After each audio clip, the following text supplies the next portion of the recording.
Fala, meus queridos alunos, com vocês aqui, professor Fabrício Pascoal. Antes de tudo, já deixe seu like, já deixe o seu gostei, né? Vamos começar mais uma aula e hoje eu vou fazer uma aula sobre química geral, falando a respeito dos estados físicos da matéria. A pergunta que eu faço a vocês: será que só existem três estados físicos da matéria ou podem existir mais? Vamos lá, vamos descobrir. Primeiro de tudo, galera, falando a respeito das características de cada um dos estados físicos da matéria. Então, nós vamos ter aqui, primeiramente, o estado sólido, onde você vai ter uma força coesiva da matéria forte, ou seja, a coesão entre as moléculas é muito forte, elas ficam muito juntinhas, né? O estado sólido, nós vamos ter uma forma definida, ou seja, tudo que é sólido, ele já tem uma sua forma definida, ele também já tem o seu volume determinado, e uma coisa muito boa a respeito do estado sólido é que a sua forma pode ser alterada a partir da aplicação de uma força. Então, se eu tenho aqui algo no estado sólido, se eu aplicar uma determinada força, eu posso alterar a sua forma. Um exemplo, se eu tiver uma madeira, se eu der uma machadada, eu posso partir essa madeira ao meio. Né? Outra coisa, a baixa energia cinética, por quê? Porque as moléculas no estado sólido, como as suas moléculas estão muito juntinhas, ou seja, o que é que acontece? Elas praticamente não se movimentam, elas se movimentam bem pouquinho, galera. Então, como elas se movimentam pouco, ela vai ter uma baixa energia cinética. E os sólidos, eles podem ser ou sólidos cristalinos ou podem ser sólidos amorfos, né? Vamos aqui para a característica do estado líquido. A característica do estado líquido, olha só, ela vai ter mais energia cinética do que no estado sólido. Por quê? Porque as moléculas no estado líquido, elas se movimentam bem mais do que as moléculas no estado sólido, que estão quase paradas. Assim como os sólidos não podem ser comprimidos, ou seja, eu não posso aplicar uma força, mas eu não vou conseguir ver exatamente o que é que está acontecendo.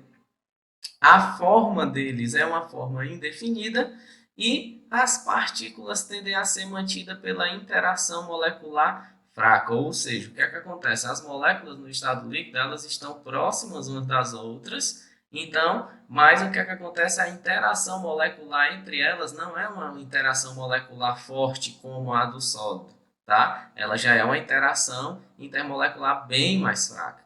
E agora nós vamos para o estado gasoso, que muita gente fala que é o estado do caos. Como assim o estado do caos? Porque possuem alta energia cinética, ou seja, as moléculas estão em constante movimento, então produzem muita energia cinética. As partículas estão extremamente separadas, não tem molécula no estado sólido uma juntinha da outra, não, ou no estado gasoso uma juntinha da outra, não existe isso, tá? As moléculas no estado gasoso, elas estão separadas e elas ocupam todo o volume do recipiente que o contém.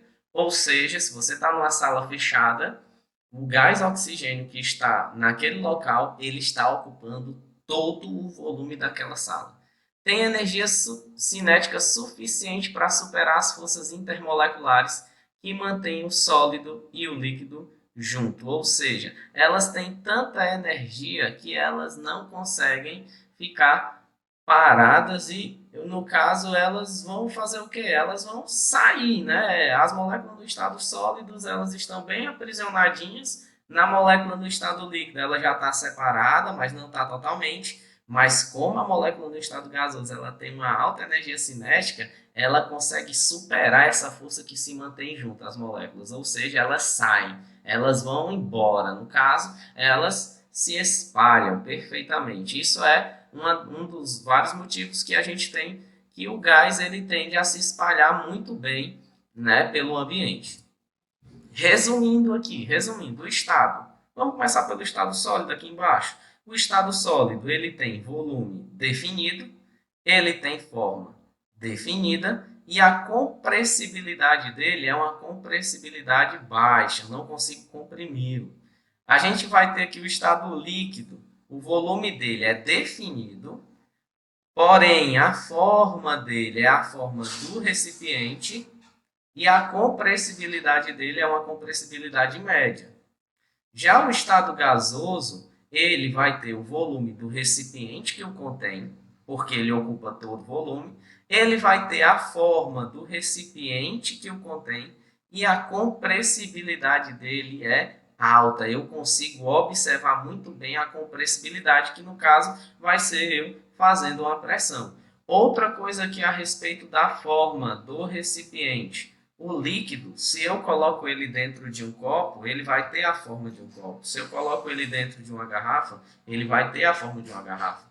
O gasoso, do mesmo jeito. Se você está numa sala retangular, no caso, se você está na sala no formato de um paralelepípedo, ele vai ter a forma daquele paralelepípedo. Se você está numa sala onde a forma dela é uma forma de um cubo, ele vai ter a forma de um cubo. Por quê? Porque tanto o líquido quanto o sólido, eles vão ter a forma do recipiente que o contém. Agora vamos lá para os principais casos: mudanças de estados físicos da matéria.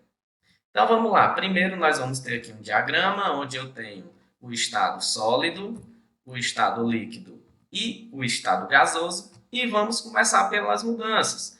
De sólido para líquido, como é que eu chamo essa mudança de estado físico quando a matéria está no sólido e ela vai para o líquido? Eu vou chamá-la de fusão. Se eu tenho a matéria passando do estado líquido para o estado gasoso, eu vou ter a chamada vaporização. Cuidado, vaporização, não é evaporação não, não é ebulição não, é a vaporização. O nome da mudança é vaporização.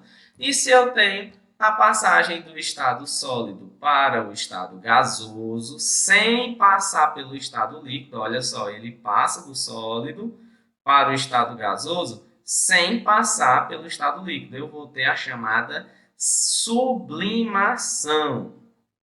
Vamos continuar. Se eu tenho a passagem do estado gasoso para o estado líquido, eu vou ter a chamada condensação ou liquefação. Será que é a mesma coisa? Será que eu posso usar de gasoso para líquido condensação ou liquefação? A gente vai descobrir já já. Passagem do líquido para o sólido é a solidificação e a passagem do estado gasoso para o estado sólido sem passar pelo estado líquido, ela é chamada de ressublimação, sublimação reversa ou pode ser chamada por deposição. Fabrício, tem mais alguma coisa que eu preciso saber a respeito desse diagramazinho aqui de mudança de fase? Tem sim. Primeiro de tudo, todas as mudanças que vão da esquerda para a direita, ou seja, de sólido para líquido, de sólido para gasoso ou de líquido para gasoso, são mudanças que ocorrem com o aumento da temperatura. Ou seja, para eu passar de sólido para líquido, eu preciso aumentar a temperatura. Para eu passar de líquido para gasoso, eu preciso aumentar a temperatura. E todas as mudanças que ocorrem da direita para a esquerda, ou seja, de gasoso para líquido, de gasoso para sólido ou de líquido para sólido, são mudanças que ocorrem com a diminuição da temperatura. Aí vamos lá. Vaporização. O que acontece na vaporização? Por quê? Porque a vaporização ela vai ter 3 estágios. Quais são esses estágios? A gente tem a evaporação. O que é a evaporação? Nada mais é do que uma passagem lenta e natural, ou seja, é uma passagem de líquido para gasoso, porém, ela é uma passagem lenta, ela demora.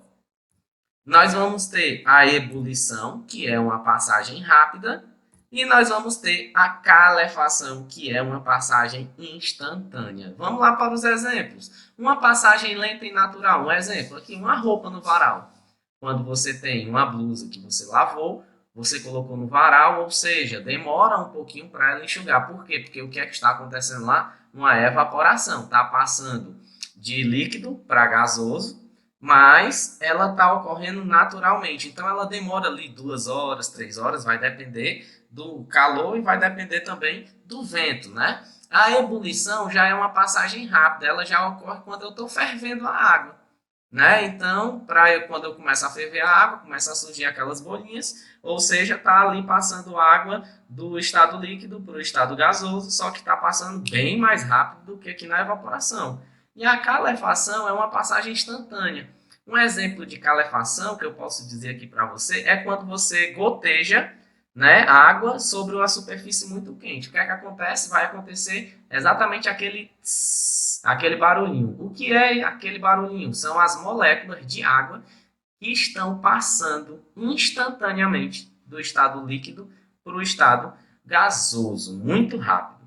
Vamos lá. Agora é o seguinte: condensação e liquefação. Lembra como eu falei aqui no slide passado, perguntando se era a mesma coisa? E não é, galera. A condensação, ela é uma passagem do vapor para o líquido. Ou seja, quando você tem um vapor passando para um líquido, nós vamos ter a chamada condensação. A liquefação vai ocorrer quando eu tenho um gás passando para um líquido. Aí você vai perguntar, Fabrício, gás e vapor não é a mesma coisa, não? Não mesmo. Galera, é o seguinte, primeiro de tudo, o vapor, ele facilmente volta a ser líquido. O gás, ele não volta facilmente a ser líquido. Isso já é uma grande diferença entre os dois. O vapor, para ele voltar a ser líquido, basta eu alterar ou a pressão ou a temperatura, que são as variáveis de um gás. Aqui, o meu gás, para eu fazer ele voltar a ser líquido, eu vou ter que alterar tanto a pressão como eu vou ter que alterar a temperatura. Ou seja, é mais difícil o gás voltar a ser líquido. O vapor ele é bem mais fácil. Então, para você ver como não é a mesma coisa, a condensação é uma passagem de um vapor para líquido e a liquefação é a passagem de um gás para líquido. Aí vamos lá para as curvas de aquecimento, né? Então eu tenho aqui uma curva de aquecimento onde eu tenho aqui ponto de fusão, ponto de ebulição a respeito da temperatura. Então vamos lá, gente. Então eu vou colocar aqui tudo bem direitinho para a gente ver tudo isso aqui. Então o que é que acontece? Nessa primeira aqui, ó, até antes dessa temperatura 1, a substância que eu estou trabalhando, ela está no estado sólido, né? Então, à medida que vai aumentando aqui, ó, a temperatura vai aumentando, o que é que acontece? Ela vai ficar num momento onde nós vamos ter em equilíbrio uma parte sólida e uma parte líquida. Como assim uma parte sólida e uma parte líquida? Se você pegar um gelo e colocar ele dentro de um copo, ele não vai se transformar instantaneamente de sólido para líquido, não. Vai ter momento em que você vai ver o gelo sólido e vai ter momento que você vai ver a água no estado líquido, ou seja, é um momento de equilíbrio. Então, esse momento de equilíbrio vai acontecer até que acaba, né? A temperatura vai aumentando, vai aumentando, vai aumentando, vai aumentando. Quando chega nesse ponto aqui, ó, tudo que era sólido foi embora. Agora eu só tenho quem? Eu só tenho um líquido.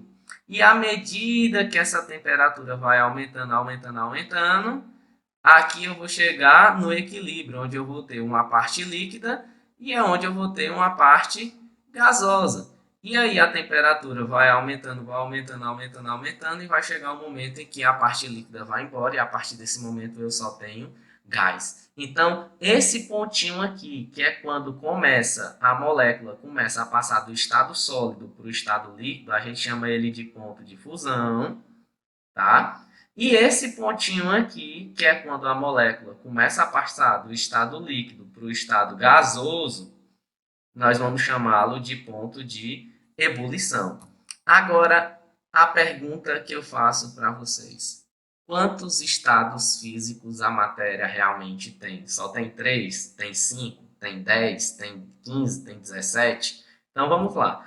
Primeiro de tudo, gente, a respeito dos estados físicos, existem vários pesquisadores que acreditam que tem, né? Uns acreditam que só tem 5, uns acreditam que tem 7, outros acreditam que tem 17 estados físicos. Mas olhando a maioria dos artigos científicos que eu fui pesquisar a respeito disso, a maioria, né, mais de 90%, só considera 5 estados físicos, tá? Esses estados físicos vão ser o sólido, o líquido e o gasoso, que você já conhece, né? E aqui, ó, nós vamos ter, né, uma definiçãozinha do como é que ocorre, o que é que as moléculas, as partículas fazem, né? Nós vamos ter também o plasma, que muitos de vocês já devem ter ouvido falar, e nós vamos ter também aqui os condensados de Bose-Einstein, que provavelmente muitos de vocês não deveriam ter ouvido falar, né? O plasma, ele não é um estado comum da matéria aqui na Terra,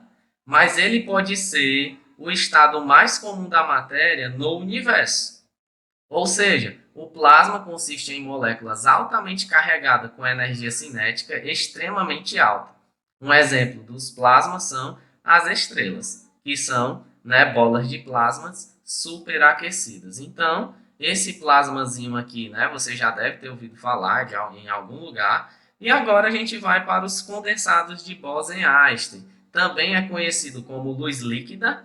Esse estado ocorre quando os átomos de um gás com densidade baixa são resfriados a quase o zero absoluto, que é menos 273 Kelvin, né? Ou menos 273 graus Celsius, ou o zero absoluto, que é o zero Kelvin.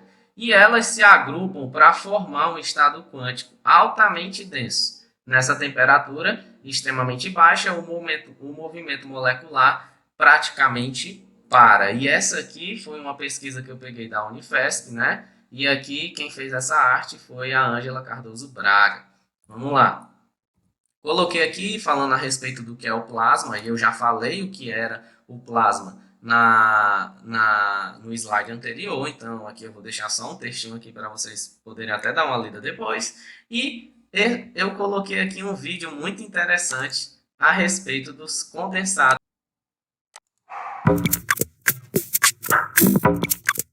Então vamos aqui. Vou explicar aqui para vocês como é que ocorre nesse vídeo. Então você vai ter aqui as moléculas de um gás em uma temperatura muito alta, tá? Então tá aqui as moléculas do gás se movimentando para vocês verem o que é que acontece, né? Então, olha só o que é que está acontecendo aqui, ó. À medida que a temperatura vai diminuindo, as moléculas vão se movimentando menos. E a temperatura vai caindo, vai caindo, vai caindo, ela vai cair um pouquinho mais, e cada vez mais as moléculas estão se movimentando menos, até que chega um momento, ó, que todas essas moléculas aqui, elas vão condensar, formando uma única coisa. E aí é onde a gente chega no que a gente chama de condensado de Bose-Einstein. Né? Então, isso era que eu queria mostrar para vocês. Esse videozinho é bem educativo, né? Não é em português, por isso que eu baixei aqui o volume para eu tentar explicar para vocês. E aí, galera, é o seguinte: se você gostou, se inscreve no canal. Se você gostou, mande esse vídeo para alguém, ou seja, né? Me ajude aí com a divulgação. Tamo junto, até a próxima aula, meus queridos.